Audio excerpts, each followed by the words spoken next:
Okay, so we are going to now embellish our tree of life. We painted with gold tempera paint and it's dry. And what we're going to use is we're going to use our own symbols, and we're also going to embellish it with just some designs that look really pretty.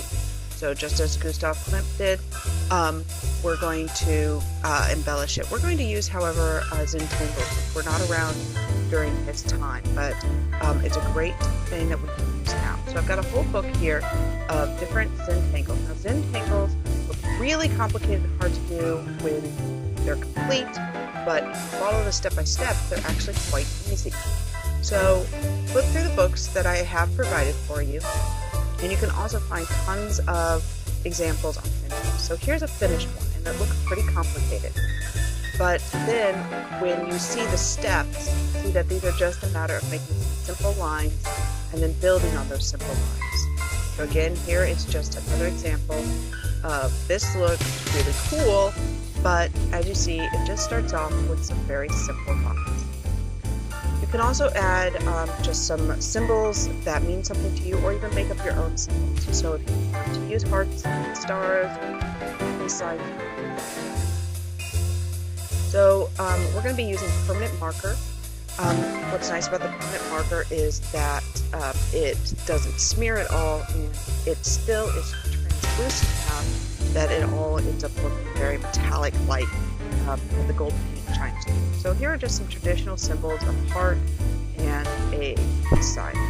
Then I'm going to also use my yellow and go over the paint with the yellow marker, and that enhances the gold-like quality a little bit more yellowy.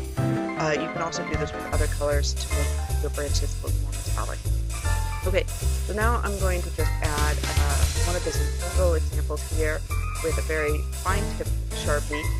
You can't really see on the screen here because I'm using a fine-tipped Sharpie, but you can also use a thicker tip Sharpie. If you're going for really fine details, you can use that fine tip, that thin tip Sharpie for that.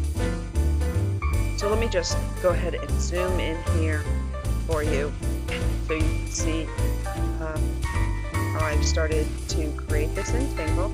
And here in the left corner, you can see the finished product that I'm going for. And I'm going over it now with a slightly thicker tip Sharpie so that it shows up better.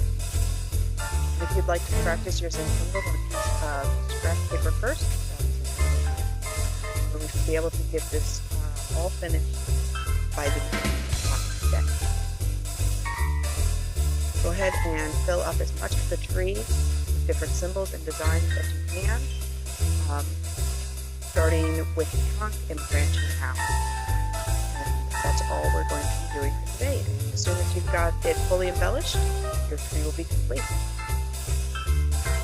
Here are just a few student examples that all slide through. Some really good examples of what other students have done as well.